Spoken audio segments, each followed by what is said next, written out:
Boa noite. Vamos iniciar os estudos dessa segunda, através da vibração de uma prece, mentalizando o ambiente harmonizado, cada um de nós, uma noite agradável.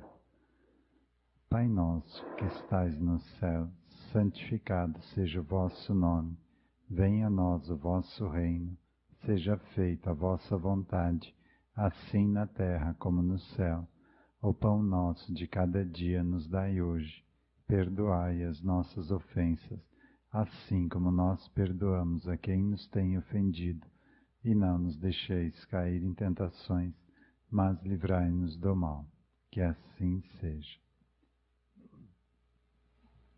Esse vídeo aqui é o depoimento de uma médica que trabalha com doentes terminais. E ela trouxe aqui o que ela percebeu das pessoas, o que elas mais desejavam nos últimos momentos. Será que a gente precisa ficar doente para mudar de vida?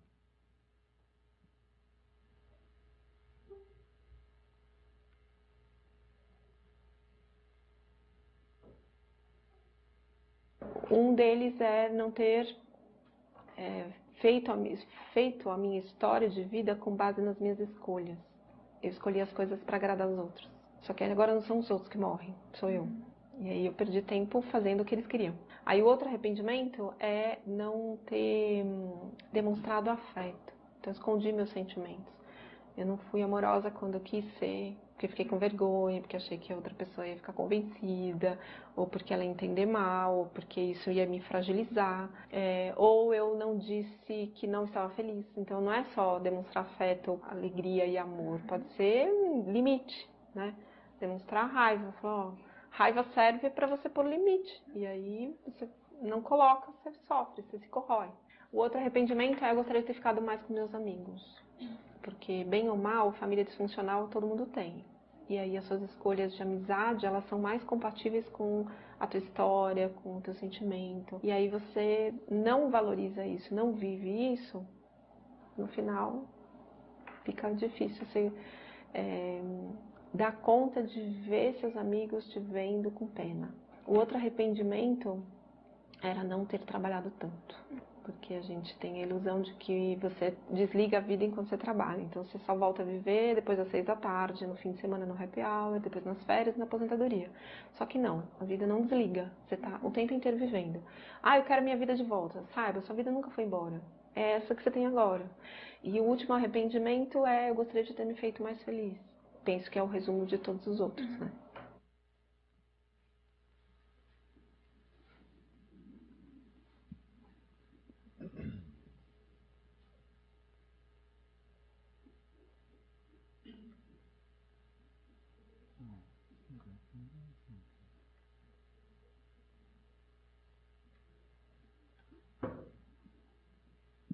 Alguém pela primeira vez, no estudo de segunda, sejam bem-vindos. Então a proposta desse encontro de estudos é para que a gente esteja mais preparado para a vida e também, consequentemente, para o que a casa oferece como atendimento. Então, a maioria das pessoas vem aqui buscar auxílio para alguma situação ou para alguém que está passando alguma necessidade que não consegue vir aqui. Então, para que a gente entenda o que é esse auxílio e qual a nossa parte nessa cura, nesse processo de harmonização. Então, a gente precisa entender as regras da vida, onde a gente está inserido. O que regula o que eu estou vivendo hoje. Porque se eu não entender as regras do jogo, eu não vou ser um bom jogador. Eu vou estar sempre levando penalidades e multas, porque eu não entendo onde que eu posso levar uma multa, por exemplo. Então, se eu não entender as regras, a minha vida não vai ser boa. Como num jogo. Se você não entender as regras, você não vai se sair bem nesse jogo. E conhecendo as leis, a gente vai ver que precisa fazer algumas mudanças no que a gente vem fazendo da vida.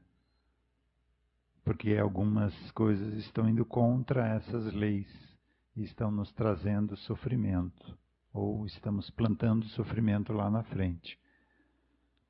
Então Então, são os dois pontos principais: conhecer as regras da vida e entrar em contato com essas mudanças que a gente precisa fazer.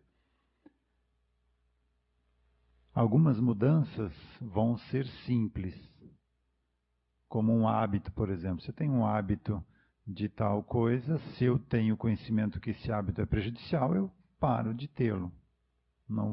Esse hábito não vai mais fazer parte da minha vida. Mas um vício é um pouquinho mais complicado. Se eu tenho um vício, sei que isso faz mal para mim, mesmo sabendo que faz mal, mesmo querendo mudar, eu não consigo. Aí o atendimento consegue te auxiliar. Você consegue acessar as causas dessa dificuldade maior e aí sim você vai ter forças para mudar. Então o atendimento não vai tirar o problema para vocês. O atendimento que a casa oferece é um auxílio para que você consiga fazer essa mudança, botar em prática essa mudança. Então tem muita coisa que a gente precisa reavaliar na nossa vida, né? Hábitos, vícios, culpas, medos, condicionamentos, crenças, conceitos e preconceitos, automatismos, conveniências, verdades. Então muita coisa que afeta a nossa qualidade de vida hoje que precisa ser revista. É o que a doutrina fala de reforma íntima. A gente precisa fazer uma reavaliação de toda a nossa vida e ver o que precisa ser mudado. Os três grandes grupos de regras da vida atual são esses aqui: a lei de causa e efeito. Tudo que eu faço, que eu jogo para o universo vai devolver para mim. Se é para uma pessoa, essa pessoa vai devolver. Se é para a sociedade vai devolver. Se é para a natureza vai devolver. Então tudo que eu faço, uma lei vai trazer isso de volta para mim. E aí a gente vê que a gente é o maior beneficiado de amar ao próximo como a nós mesmos. Porque tudo que eu faço para o próximo, ele vai fazer para mim. Só que isso geralmente acontece numa outra vida. E como a gente não traz a memória do que viveu lá no passado, a gente não consegue botar em prática, porque acha que isso aqui não funciona. Então, se eu numa sociedade eu sou corrupto, eu não cumpro com as regras, lá na frente eu vou estar numa sociedade corrupta sofrendo as consequências dessa corrupção. E aí a gente começa a entender que não é à toa que nós nascemos aqui no Brasil. O que está acontecendo aí, nós plantamos. Nós estamos colhendo o que a gente mesmo plantou. Então cabe a mim a mudança para me libertar disso. Então não é o governo que vai resolver a situação. Quem vai resolver a situação sou eu. A partir do momento que eu sou honesto, correto, que eu pago direitinho os meus impostos, mesmo achando que é exorbitante, que eu não pratico mais o jeitinho brasileiro, que é o de levar vantagem, a lei de Gerson, né? De levar vantagem sobre os outros e sobre tudo. Quando eu deixo de viver dessa forma, eu estou vivendo honestamente e não vou mais ser atraído para as consequências da corrupção. E a partir daí, vou começar a ter uma vida melhor. Mas a gente acha melhor buscar a causa lá fora, né? É o governo que é corrupto, então por isso que eu estou sofrendo. É o patrão que é mesquinho, que não me dá valor, por isso que eu estou sofrendo.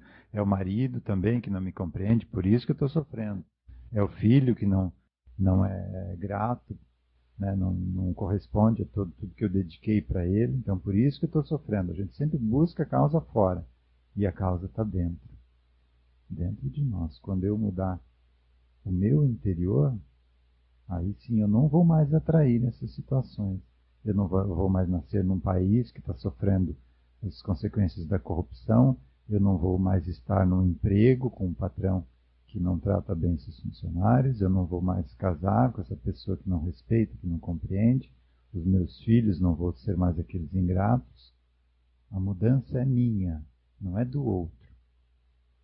Só que é mais fácil a gente achar que é do outro, porque daí a gente não precisa fazer nada, né? A gente só senta e reclama. E quando a mudança é minha, eu preciso arregaçar as mangas e começar a fazer alguma coisa, né? Leis do psiquismo, entender como funciona o meu campo mental, por que eu sinto dessa forma, por que eu tenho esses gostos, esses vícios, esses desejos, essas reações. Então, por que eu funciono dessa forma? Meu campo mental, meu campo psíquico, por que eu sou assim? E entender o que é isso, como resolver o que está aí, como evitar que isso continue. Então, compreendendo essas leis, fica mais fácil da gente entender que não está nada de errado com a gente que não está sabendo lidar com a situação. E a lei de sintonia vibratória. Então, tudo que eu estou vibrando, pensando, eu vou atrair situações semelhantes. Se de manhã eu acordo reclamando, isso já virou um hábito, né? Eu acordo de manhã reclamando. Se tem sol é porque é muito quente, se tem chuva é porque está chovendo. Se está frio é porque é frio, se o calor é o calor, sempre tem um motivo para reclamar. E tem outros para agradecer. Então, se eu inicio meu dia reclamando, a minha vibração é de reclamação. Eu vou continuar atraindo situações durante o dia para continuar reclamando. Então, é sintonia vibratória. E essa mudança precisa partir da gente. Criar esse hábito de começar a agradecer ao invés de reclamar. Ver o copo meio cheio ao invés do copo meio vazio. Então, é um hábito que precisa ser mudado. Então, compreendendo esses 3 grupos aqui de leis, a nossa vida melhora muito. A qualidade da nossa vida melhora. Eu diria que a gente começa a viver a partir daí. Até então a gente é empurrado para lá e para cá, está com o piloto automático ligado. Só colhendo as consequências do que veio plantando inconscientemente.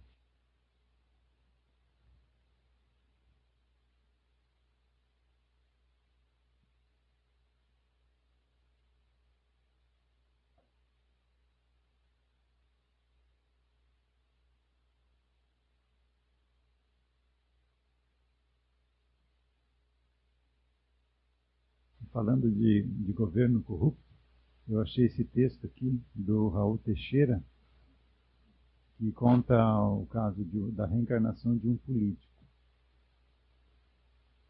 Então, o médium Raul Teixeira conta que certo dia ia a uma conferência numa cidade importante do Brasil e, ao dirigir-se para almoçar no restaurante com seus anfitriões, enquanto esperavam que o semáforo abrisse para atravessarem a larga avenida, ele viu uma mulher andrajosa ali ao lado, no caixote do lixo, a procurar comida e a separar o lixo mais limpo do mais sujo. Tal cena causou-lhe tamanha impressão que perdeu a vontade de almoçar, embora a necessidade de fazer. Enquanto tentava se recompor mentalmente, já no restaurante, pensando naquele ser que nada tinha, e ele ali no restaurante com seus amigos, apareceu-lhe através da vidência espiritual o espírito amigo que o acompanha na sua tarefa doutrinária, que o acalmou, referindo que mesmo que fosse dar comida àquela senhora, ela recusaria. E o espírito, em breves pinceladas, contou a história daquela mulher, que nesta vida era a reencarnação de um famoso político brasileiro, ainda hoje muito conceituado, e que por ter prejudicado tanto o povo, tinha reencarnado na condição miserável, devido ao mecanismo do complexo de culpa que fez após a morte do corpo de carne no mundo espiritual, onde não conseguimos esconder nada, nem de nós, nem dos outros, voltando numa condição miserável para aprender a valorizar aquilo que ele tanto desprezara na vida anterior. Então, como a providência divina vai corrigir uma pessoa corrupta, por exemplo? Ele está lá no bem bom, hoje, nessa existência. Ele está tendo facilidades, mordomias, está deixando a família dele bem. Então está vivendo muito bem. Não adianta uma pessoa ir lá conversar com ela, tentar convencê-la de que ela deve mudar.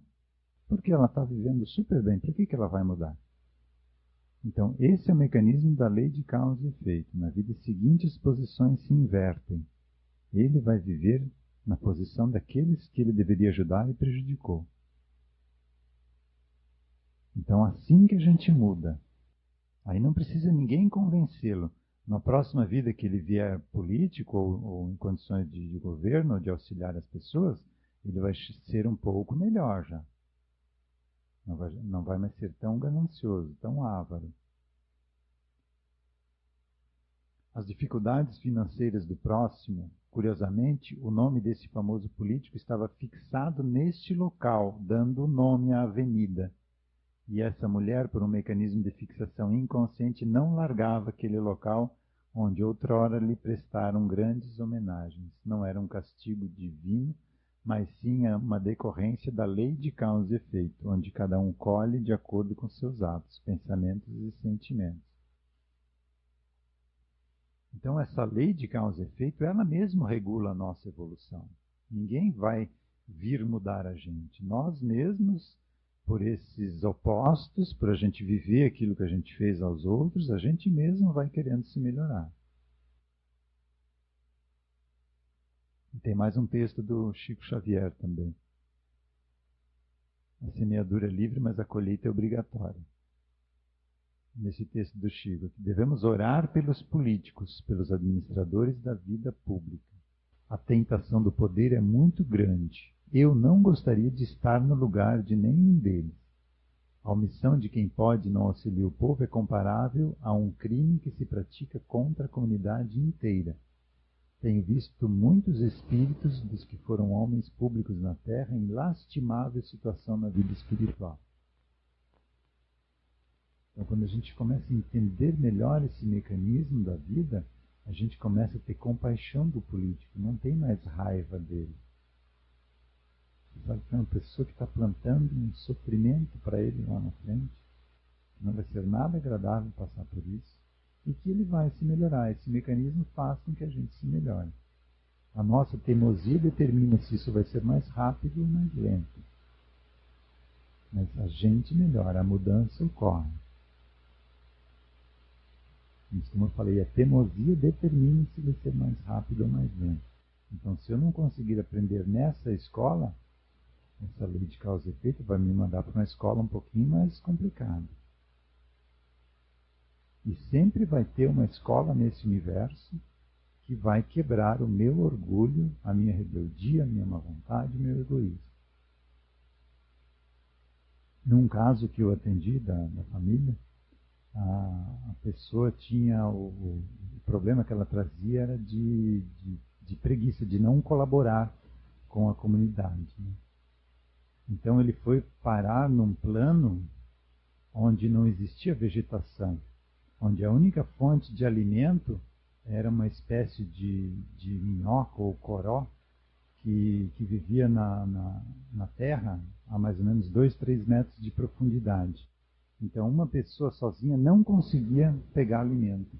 Ele era obrigado a cooperar com mais 3, 4, para esses 3, 4 juntos cavarem e segurar que conseguirem pegar alimento.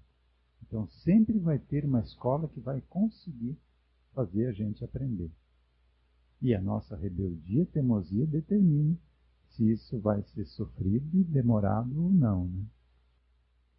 Então vale a pena a gente começar essa mudança, porque ela vai ocorrer. Então que seja consciente essa mudança, e que não seja impositiva, né? Como expiação.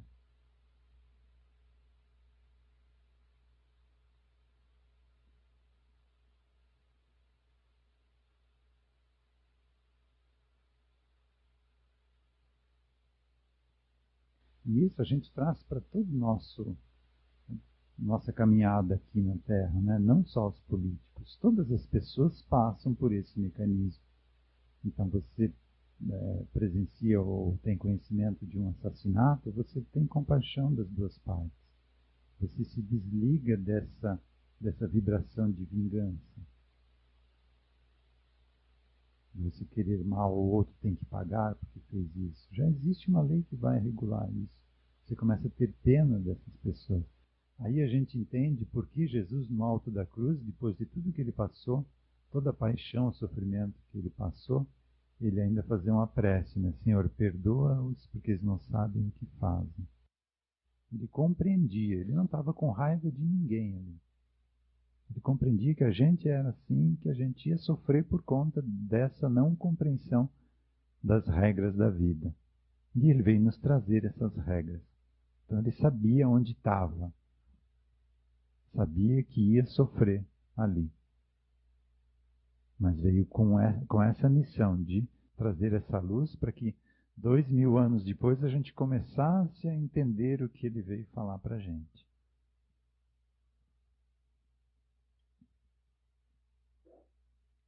Esse aqui é um texto de André Luiz, A Vida é uma Dança. Também fala bastante, um texto bem completo sobre essa nossa caminhada evolutiva. Então, o que acontece durante essa caminhada? Quando uma porta se fecha, outra se abre. E quando uma fecha, a gente reclama tanto e não percebe a abertura de uma nova porta e deixa ela passar. Quando um caminho termina, outro começa. A mesma situação. Nada é estático no universo, nada é parado. Tudo se move sem parar e tudo se transforma sempre para melhor. Mesmo que a gente ache que não, mesmo que a gente ache que é sofrido. Tudo caminha para a evolução. Só que às vezes a evolução não é aquilo que eu quero para mim. Eu estou querendo agora descansar um pouco, cruzar os braços. E a vida está me empurrando para esse movimento evolutivo. Habitue-se a pensar dessa forma. Tudo que chega é bom. Tudo que parte também. Aí a vida não fica mais tão ruim. Você compreende que a vida está trazendo situações para o teu aprendizado. Tudo que ela está trazendo para ti não está com o endereço errado. É para o meu aprendizado que está chegando para mim. Então, tudo que chega é bom e tudo que eu perco ou que vai também é bom. Já não precisa mais daquilo.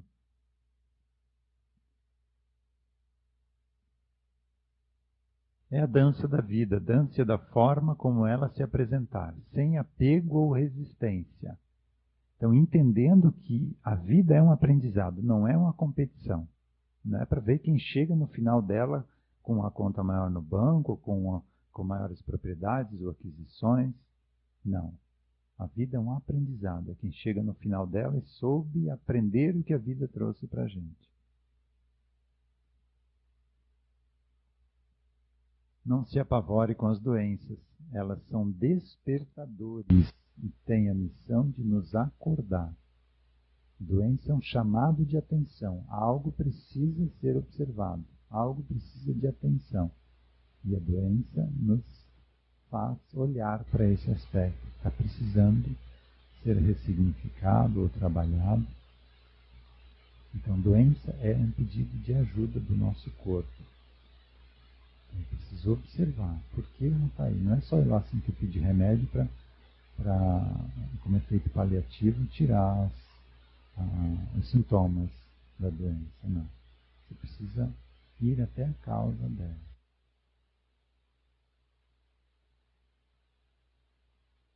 De outra forma, permaneceríamos distraídos com as seduções do mundo material, esquecidos do que viemos fazer nesse planeta. Então, a gente não está aqui a passeio, a gente não veio aqui para se divertir. Não que a gente não possa se divertir, mas não é só para isso. É uma coisa muito séria que a gente veio fazer aqui. O universo nos mandou aqui para coisas mais importantes do que comer, dormir e pagar contas. E é o que a gente vem fazendo. A gente se deixa levar pelo que a sociedade, a mídia, faz com que a gente ache que é o melhor para a gente. Então, quando você vê, você está trabalhando mais para comprar aquilo que a mídia fala que é bom, que sem aquilo a gente não vai ser feliz, e quando a gente compra aquilo, aí não é feliz, não encontrou felicidade, mas dela já tem outra coisa, já tem outra invenção, e aí é atrás daquilo que você precisa correr, a gente fica correndo atrás disso a vida inteira e não encontra a tal da felicidade. E quando chega, geralmente no final da vida, a gente entende isso, mas daí já é quase tarde demais. Aí cria um Alzheimer, né? Porque não quer lembrar do que perdeu durante uma vida inteira e quer esquecer tudo. Né? Não quero mais brincar desse jogo da vida. Não uma criança teimosa ou egoísta, né? Que quando está perdendo no jogo não quer mais brincar. A gente tem essa mesma atitude. Viemos para realizar o divino em nós. Esse divino é o interior. Nós somos deuses, como Jesus falou. A gente pode fazer o que ele fez e muito mais. E antes disso, lá no templo de Delfos, também a inscrição: conhece-te a ti mesmo e conhecerás os deuses e o universo. Então, esse divino está em cada um de nós. A gente sempre fica procurando fora. Mesmo quando vai meditar, a gente fica focando o terceiro olho para desdobrar e passear no plano astral. Sempre fora. Está fugindo de nós mesmos. Não, é para olhar para dentro da gente. Se observar. Observar as nossas reações quando a gente está conversando, convivendo com os outros. Uma orientação de Santo Agostinho: quando chega o final do dia, você reavaliar tudo o que fez naquele dia. Pense que quem fez aquilo foi o teu vizinho, daí começa a observar se você ia criticar ou não, se ele fez certo ou não. E o que a gente viu que não fez certo, se propor a uma mudança, fazer uma reprogramação mental. Quando eu tiver amanhã ou numa próxima situação parecida com essa, eu vou estar consciente disso e vou ter uma atitude um pouco diferente. E a gente vai mudando aos pouquinhos.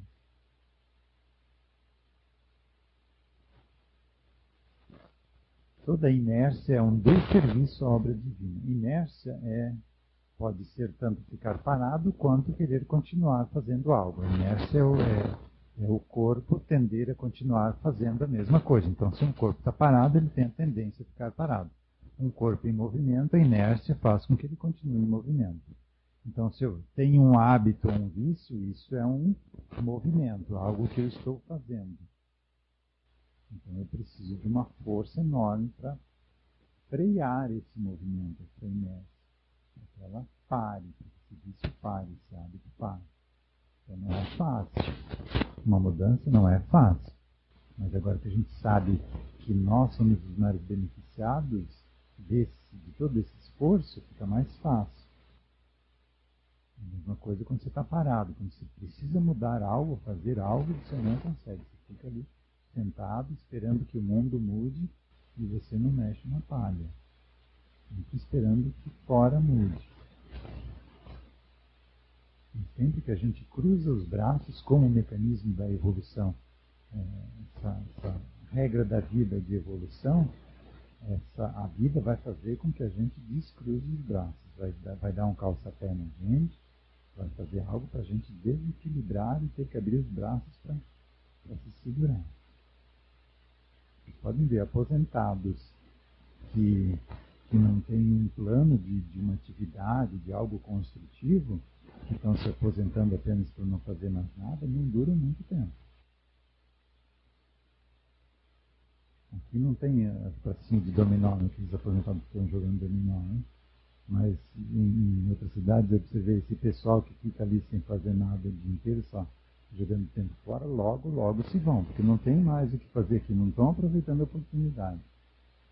Então são já mandados para o outro lado para acelerar e fazer uma reciclagem do outro lado e nascer com um pouquinho mais de vontade de mudar. Então a vida sempre vai fazer com que a gente descruze os braços. Então, se você tem um objetivo de estar trabalhando um monte para depois lá na frente sentar e descansar e curtir, tira o cavalinho da chuva, senão vai dar certo. Então comece a regular a sua vida agora. Tudo com equilíbrio. Um pouco de trabalho, um pouco de estudo, um pouco de convivência com as pessoas, de tudo um pouco. Caminho do meio, equilíbrio. Há um mundo a ser transformado. Seu papel é contribuir para deixá-lo melhor do que você o encontrou. E a gente acha, não tem essa perspectiva disso, e a gente sai por aí jogando lixo para fora do carro, estragando tudo por onde a gente passa, não cuidando, não preservando.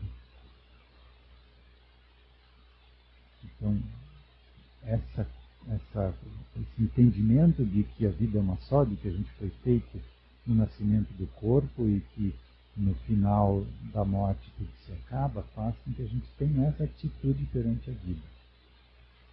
De não ter essa consciência evolutiva, achar que tudo acaba aqui, então não precisa cuidar de nada. Está sendo feito um estrago terrível no nosso planeta por conta disso. Dizem os informativos da espiritualidade que em torno de 75% da população não tem consciência disso. Não tem consciência. Não tem ali um hábito de alguns minutos por semana de pensar em evolução, em crescimento, em espiritualidade. 75%. Então, se nessa expatriação agora na transição planetária 2/3 vão embora, 33% vão ficar, né? Então 7%, esses 7% vão fazer parte ainda do plano de regeneração, né? Da nova faixa de trabalho evolutivo que a gente vai continuar aqui na Terra, né? Então tem muita gente aí fora, mas a grande massa não está ligado nisso ainda. E não vai mais poder continuar com a proposta de trabalho, de evolução aqui da Terra. Então quem ainda está aí só para se aproveitar, ou não dá bola para nada, estraga tudo, não preserva, não cuida, não respeita, não vai mais poder continuar aqui. E ele vai nascer, como eu falei, num outro planeta primitivo, onde eles vão ter que correr atrás de tudo, não vão ter as comodidades que tinham aqui. E aí vão começar a dar valor. Então, aí você percebe que há uma evolução. Lá eles vão começar a dar valor. Então, aparentemente está tudo errado, mas está tudo certo. Essas leis universais regulam muito bem o que a gente vai passar. A gente não precisa mais ficar com raiva, ou com sentimento de vingança, com sentimento de injustiça, de tudo que a gente vê por aí. E a grande maioria de nós também começou a dar valor para isso, depois de ter perdido algo muito bom de onde a gente veio.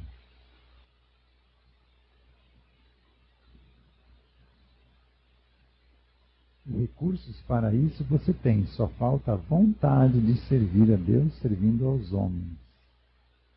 Então, servir a Deus é servindo aos homens, ou seja, ajudando a caminhada aqui.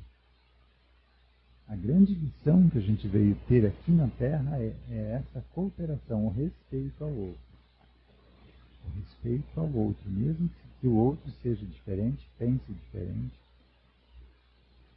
Você conseguir respeitar isso e conviver com ele pacificamente, compreendendo, sem mais resquícios de animalidade, de animosidade, que a gente consiga se entender, se respeitar, viver em paz, apesar das diferenças.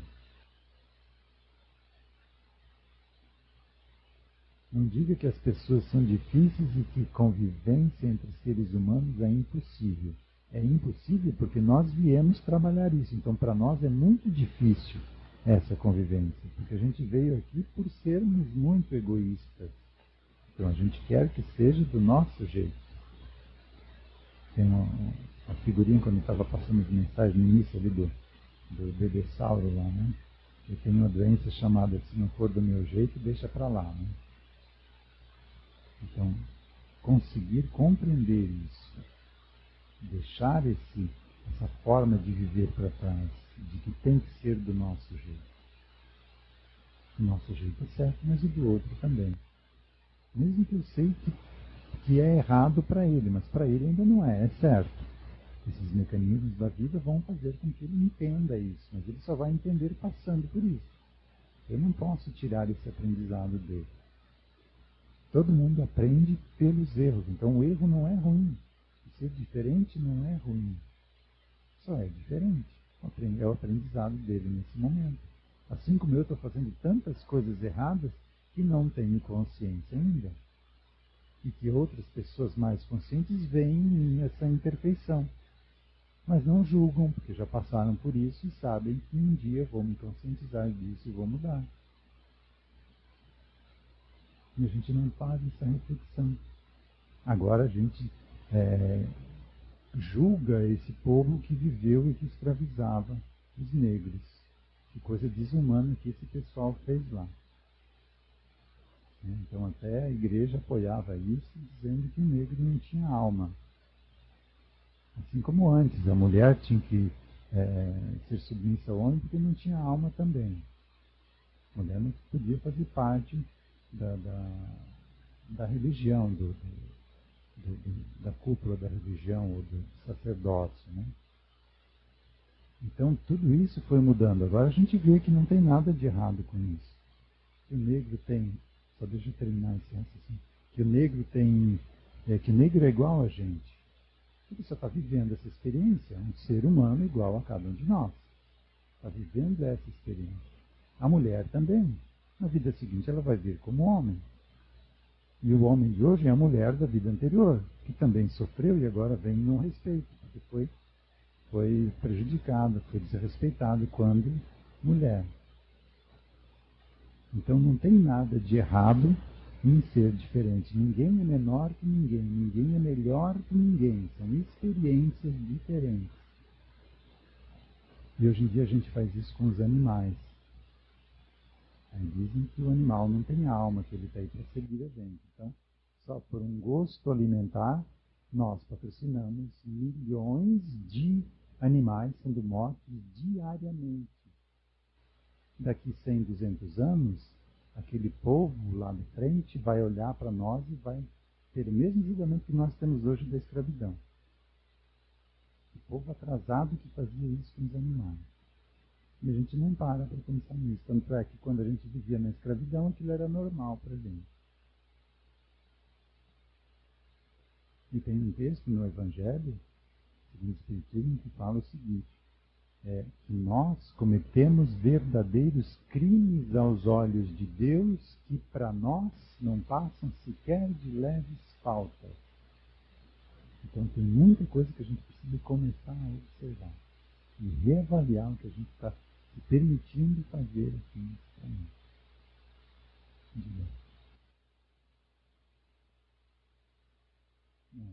Então, o que ele está falando é que a religião em si é conduzida por homens.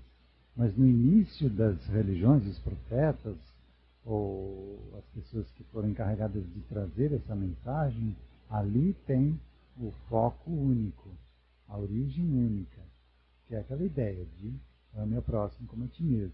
Lógico, os homens se apoderam dessa ideia e depois dão continuidade. Os 10 mandamentos, se seguidos desde aquela época, lá 1600 anos antes de Jesus, hoje o mundo seria um paraíso. Mas não foi seguido. Aí Jesus trouxe um resumo dos 10 mandamentos. Ama a Deus sobre todas as coisas e ao próximo como a ti mesmo. Aí o catolicismo se iniciou daí. Mas no catolicismo nós lá não seguimos isso. Nós fizemos as cruzadas, matar pessoas para defender uma terra. Jesus nunca falou nada disso. Ele só falou ama ao próximo como a ti mesmo. E daí deu um exemplo lá do próximo, a parábola do bom samaritano. Ele não disse que o próximo era católico, era judeu, era muçulmano, era hinduísta, era budista. Ele nem denominou. O próximo, é uma pessoa. Mas nós corrompemos a religião. Tanto é que o Espiritismo, quando elaborou o Evangelho, ele se ateve aos aspectos morais do Evangelho. Ele não se preocupou com os milagres, com o aspecto histórico, e sim com a mensagem que Jesus trouxe. Então todo o descaminho, todas as misérias causadas pelo mau uso da religião é nossa, é da população humana. Nós homens que fizemos isso. Então não é só no muçulmano. Até no hinduísmo tem as castas, as pessoas são tratadas como animais praticamente, que não têm direito a nada. Então em todas as religiões é o homem que faz uso daquilo em benefício próprio. Então cabe a nós, entendendo essas regras, entender que não tem nada de errado. No início de toda religião está lá a informação. Então segue isso. Era mais ou menos isso que você me queria falar.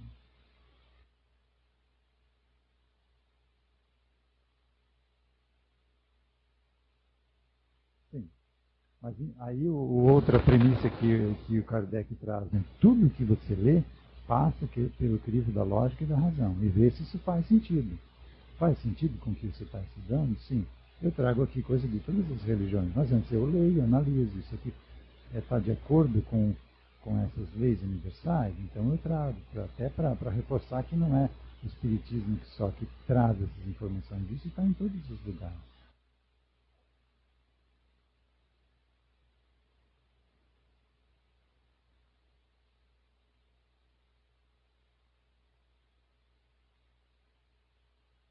Mas isso que a gente veio aprender aqui, que o diferente não é errado, só é diferente naquele momento, naquela vida.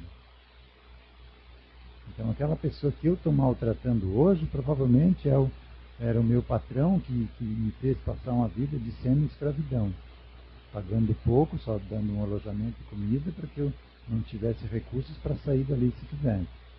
Então eu vejo naquela pessoa uma pessoa que me prejudicou. Então eu tenho esse sentimento com relação a ela.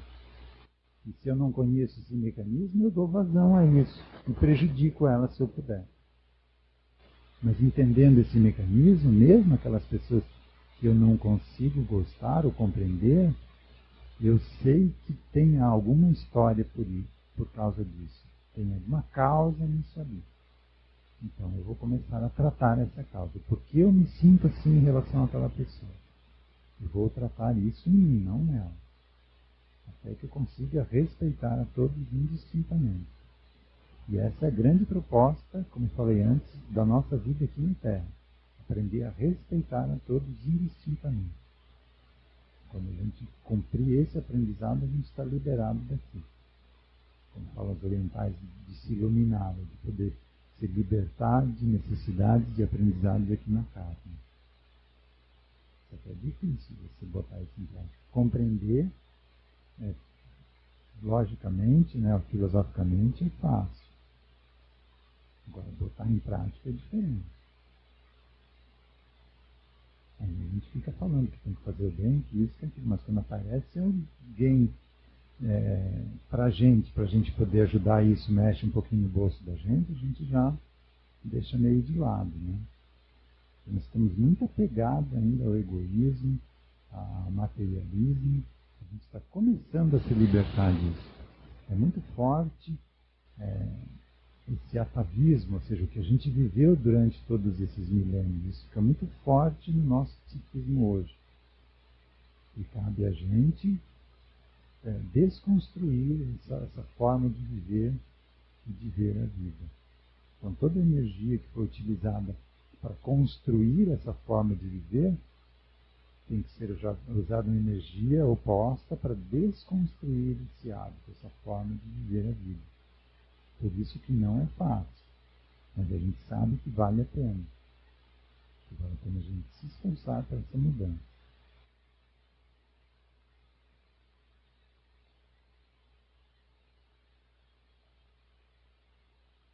Todos estão se esforçando para cumprir bem a missão que lhes foi confiada. Mesmo aquelas pessoas, como ele comentou, que só querem o bem da própria família, talvez esse querer o bem da própria família já é uma conquista enorme para aquele ser, que no passado não dava valor para a família. Simplesmente saía por aí assaltando, pilhando. Então agora olha a mudança de um bárbaro que vivia aí assaltando, depredando e destruindo as aldeias, agora que já consegue ter uma vida num núcleo familiar e respeitar, querer o bem dele. E a gente chama essas pessoas de egoístas, que só querem saber da família dele. Mas se você for analisar a história dessa pessoa, deu um salto enorme.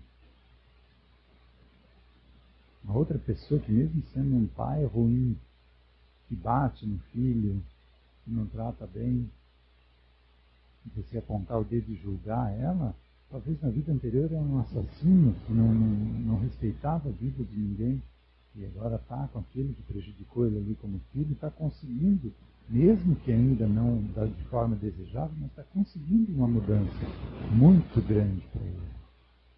Embora para a gente que só vê essa vida, acha que é uma pessoa desprezível, ignorante, que não está fazendo nada para crescer, para mudar. Por isso, não julgar do Evangelho, porque tu não sabe a história da pessoa. Tu não sabe onde ela estava na vida anterior, se ela já cresceu do momento atual ao que era antes. qual foi o salto que ela deu, e talvez a gente está aí 5, 10 vidas sendo a mesma coisa, não mudando nada. E aí o dedo é apontado para a gente, não mais para ele. Então, por isso a importância de não julgar. Você nem sabe a história do outro. Você não sabe se estivesse no lugar dele, você estaria fazendo pior ainda.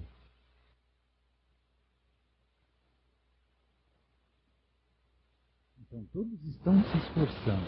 Então com esses entendimentos a gente consegue compreender o mundo em volta da gente.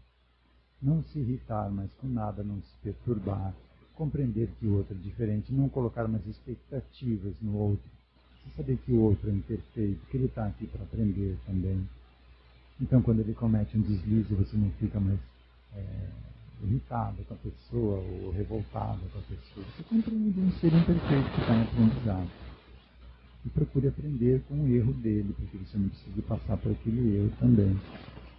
Então a vida vai ficando mais tranquila, apesar de tudo que está ao nosso redor. Se você já anda mais firme, tenha paciência com os seus companheiros de jornada. Porque você já passou pelo que eles passaram. E é muito ruim você estar vivendo algo e alguém vir apontar o dedo e dizer que você está errado. Isso acontece muito com os fumantes, que daí depois começa a julgar e apontar o dedo para todo mundo que fuma. Acontece muito com vegetarianos também, que depois ficam falando mal de quem come carne. Você não compreende isso. Quando você estava lá comendo carne, você achava ruim que as pessoas falavam para você que isso é errado, que não é bom para você, não é bom para o planeta, não é bom isso, aquilo. E quando a gente está do outro lado, a gente faz a mesma coisa. Então a gente não tem essa compreensão. Entender que tudo que o outro está fazendo agora, que a gente está julgando, nós também já fizemos. Se eu aprendi daquele jeito. Então é o jeito que ele está aprendendo, não tem nada que apontar o dedo para ele.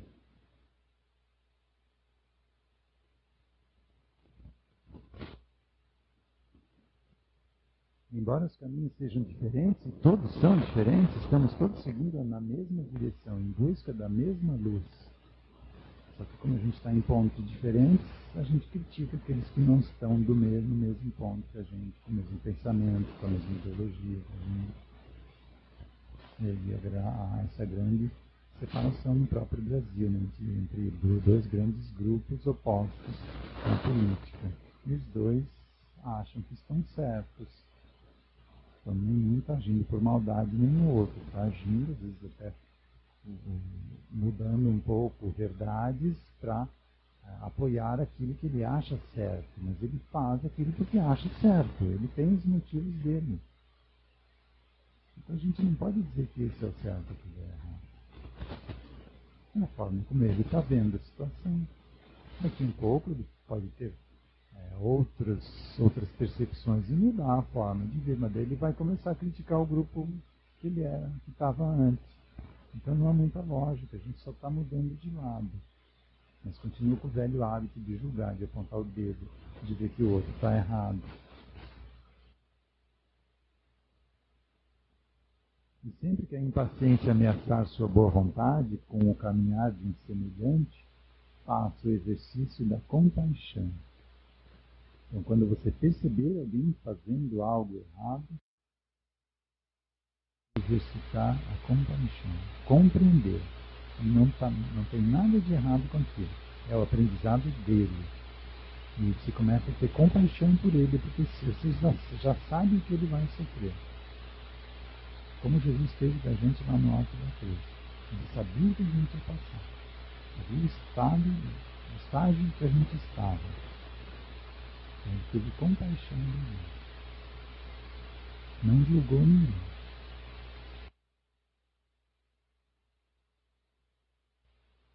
Ele vai ajudá-lo a perceber que, na verdade, ninguém está atrapalhando o seu caminho, nem querendo lhe fazer nenhum mal.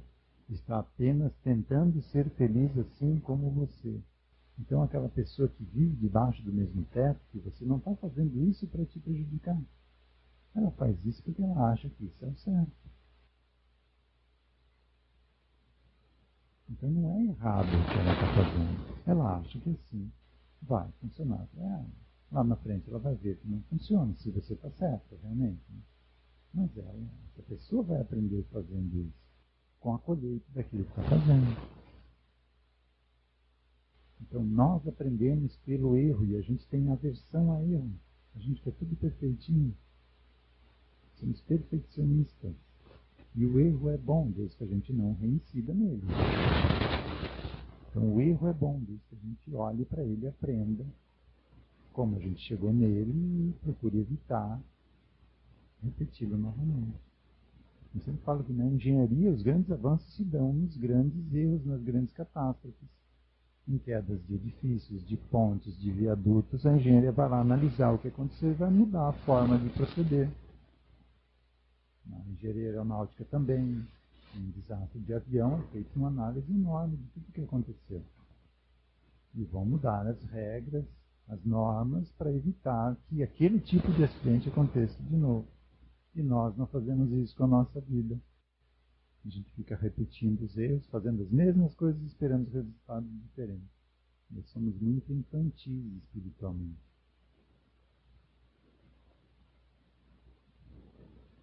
Quando nos colocamos no lugar do outro, algo muito mágico acontece dentro de nós.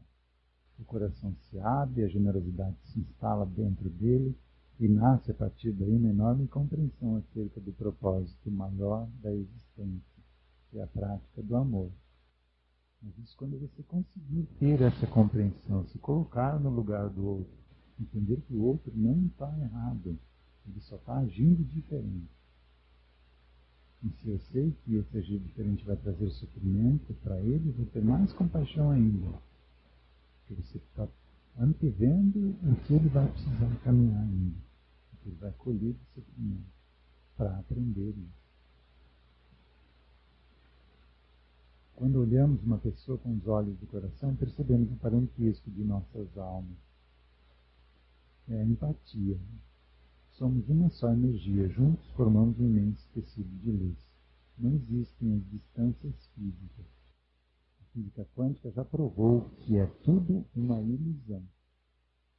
Estamos interligados por fios invisíveis que nos conectam ao Criador da vida. Então, sempre que eu prejudico o outro, eu vou ser prejudicado também. Eu estou ligado nele. São ligações energéticas. Então, se eu faço algo para alguém, esse alguém, por essa mesma ligação energética, vai poder devolver para mim aquilo que eu fiz para ela.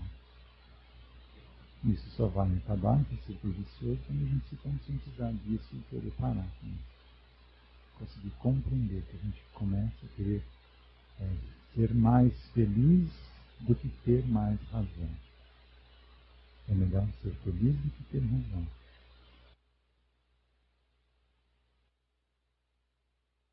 A minha tristeza contamina o bem-estar do meu vizinho, assim como a minha alegria entusiasma alguém do outro lado do mundo. É impossível ferir alguém sem ser ferido também. O exercício diário da compaixão faz de nós seres humanos de primeira classe.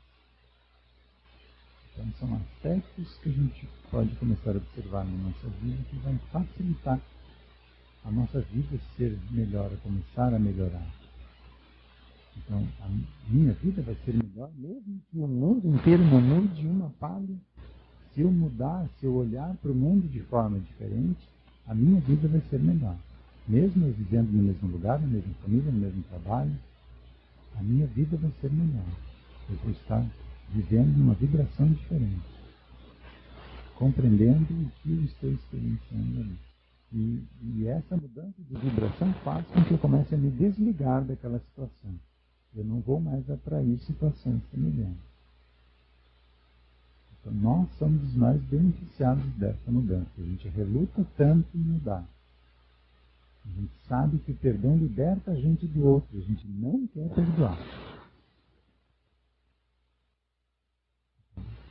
Esse exercício de começar essa compreensão, se libertar desses aspectos que nos causam sofrimento, né?